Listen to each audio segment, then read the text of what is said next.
বদলে গেছে দক্ষিণ এশিয়ার আবহাওয়া। না, ঠিক বৃষ্টি কিংবা বসন্তের হিসেব নিকেশ এটি নয়। এই অঞ্চলের বাতাসে কান পাতলে শোনা যাচ্ছে যুদ্ধের আগাম বার্তা।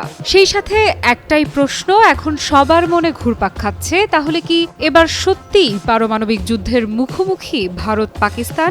একটি হামলা যা বদলে দিয়েছে পুরো দক্ষিণ এশিয়ার রাজনীতির সমীকরণ। সম্প্রতি কাশ্মীরে ঘটা ভয়াবহ হামলার ঘটনায় ২৬ পর্যটকের মৃত্যু হয়েছে। এই হামলার পরেই ভারত ও পাকিস্তানের মধ্যে সম্পর্ক আরও বেশি খারাপ হয়ে গেছে। সীমান্তে বাড়ছে সেনা মোতায়েন, বাড়ছে যুদ্ধের প্রস্তুতি। ঠিক এমন সময় পাকিস্তানের একজন শীর্ষ পর্যায়ের মন্ত্রী ভারতকে দিয়েছেন এক ভয়ানক হুঁশিয়ারি। পাকিস্তানের রেলমন্ত্রী হানিফ আব্বাসি স্পষ্টভাবে বলেছেন, পাকিস্তান ইতোমধ্যে ১৩০টি পারমাণবিক অস্ত্রবাহী ক্ষেপণাস্ত্র প্রস্তুত রেখেছে। শুধু তাই নয়, এই ক্ষেপণাস্ত্রগুলো নাকি বিশেষভাবে ভারতের দিকেই তাক করে রাখা হয়েছে। সে সময় তিনি পাকিস্তানের দুটি ভয়ঙ্কর মিসাইল শাহিন এবং গজনভির নাম নেন। এই দুটি ক্ষেপণাস্ত্র পারমাণবিক অস্ত্র বহনে সক্ষম এবং একবার চালানো হলে পুরো একটি শহর ধ্বংস করে দিতে পারে। হানিফ আব্বাসির দাবি, এই ক্ষেপণাস্ত্রগুলো কোনো শোকেসে সাজিয়ে রাখা হয়নি, এগুলো যুদ্ধের জন্যই প্রস্তুত। কোথায় কোথায় এগুলো মোতায়েন করা হয়েছে তা কেউ জানে না, ভারতও না। এই বক্তব্যের পেছনে কারণ কি? কেন তিনি এত বড় হুমকি দিলেন?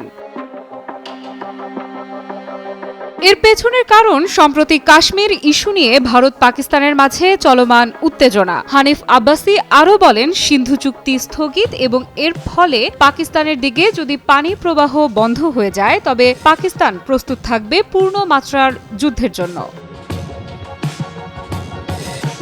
এটি কেবল কথার লড়াই নয়, বাস্তবের প্রস্তুতি। ভাবুন একবার, এই অঞ্চলে যদি সত্যিই পারমাণবিক যুদ্ধ শুরু হয়, তাহলে এর পরিণতি কত ভয়াবহ হতে পারে। কোটি কোটি মানুষ বিপদের মুখে পড়বে, খাদ্য, পানি, বিদ্যুৎ সবকিছু বিপর্যস্ত হয়ে যাবে। চারপাশে থাকবে শুধু ধ্বংস, মৃত্যু আর আতঙ্ক। প্রাণ সসের মাখামাখি টেস্ট নুডলসকে করে তোলে আরো ইয়ামি, আরো জোস। প্রাণ সসের এদিকে ভারতও চুপ করে বসে নেই। নিউ ইয়র্ক টাইমসের এক প্রতিবেদন বলছে, ভারতের পররাষ্ট্র মন্ত্রণালয়ে দেয়া ব্রিফিং এর সঙ্গে জড়িত ৪ কূটনীতিক জানায়, ভারতের প্রধানমন্ত্রী নরেন্দ্র মোদী ২২ এপ্রিলের পর থেকে ১ ডজনেরও বেশি বিশ্বনেতার সঙ্গে যোগাযোগ করেছেন। তবে এসব প্রচেষ্টা মূলত শান্তি আনার জন্য নয়, বরং সামরিক প্রতিক্রিয়ার ক্ষেত্র প্রস্তুতের অংশ। সম্প্রতি এক ভাষণে মোদী সন্ত্রাসের আস্তানা ধ্বংসের হুমকি দেন, যদিও তিনি সরাসরি পাকিস্তানের নাম নেননি। নিউ ইয়র্ক টাইমস আরও জানায়, পরিস্থিতি অত্যন্ত উত্তপ্ত হয়ে উঠেছে। ভারতীয় বাহিনী কাশ্মীরে তল্লাশি অভিযান জোরদার করেছে এবং হামলার সাথে জড়িতদের খুঁজতে শত শত মানুষকে গ্রেফতার করছে। এদিকে পাকিস্তানের প্রতিরক্ষা মন্ত্রী খাজা আসিফ হুঁশিয়ার করে বলেন, যদি পরিস্থিতি উত্তপ্ত হয়, আমাদের কেউ থামাতে পারবে না। তিনি আরও বলেন, যদি মোদী উত্তেজনা বাড়ানোর পথ বেছে নেন, তবে আমরা তাকে তার বাড়ি পর্যন্ত ধাওয়া করব।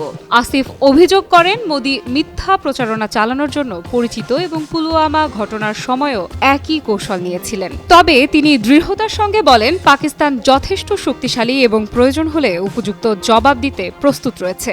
এখন প্রশ্ন হচ্ছে, এই উত্তেজনা কোথায় গিয়ে থামবে? দুই দেশের মধ্যে কি কোনো কূটনৈতিক সমাধান হবে, নাকি সংঘাত আরও বাড়বে?